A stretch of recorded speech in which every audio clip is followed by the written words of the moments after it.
एक गरीब आदमी और उसकी ईमानदारी। एक छोटे से गांव में एक गरीब आदमी रहता था। उसका नाम था रामू। रामू बहुत ही मेहनती और ईमानदार था। वह रोज सुबह उठता, नदी से पानी लाता और फिर खेतों में मजदूरी करने चला जाता। कड़ी धूप में भी वह बिना थके काम करता रहता।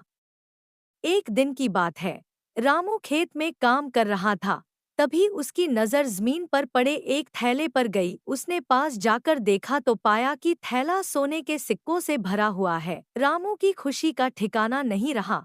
उसने सोचा कि अगर वह यह सोना रख ले तो उसकी सारी गरीबी दूर हो जाएगी। लेकिन फिर उसके मन में एक ख्याल आया। उसने सोचा कि यह सोना किसी और का होगा, जिसने इसे खो दिया होगा। वह कितना परेशान होगा। रामू ने यह सोना अपने पास रखने का लालच नहीं किया। वह सोने से भरा थैला लेकर गांव के चौराहे पर आ गया। वहां उसने ऊंची आवाज में कहा, किसी का सोना खो गया है क्या? थोड़ी देर बाद एक आदमी भागता हुआ आया। उसने बताया कि उसने अपना सोना खो दिया है। उसने रामू से पूछा कि क्या उसने उसे देखा है।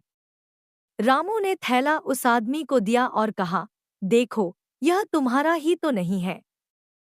आदमी ने थैला खोलकर देखा तो उसकी आंखों में खुशी के आंसू आ गए। यह उसका ही सोना था। उसने सारा सोना रामू को देने की कोशिश की, लेकिन रामू ने लेने से साफ इनकार कर दिया।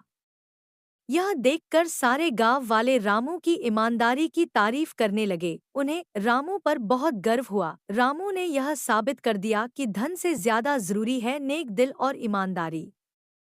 सीख।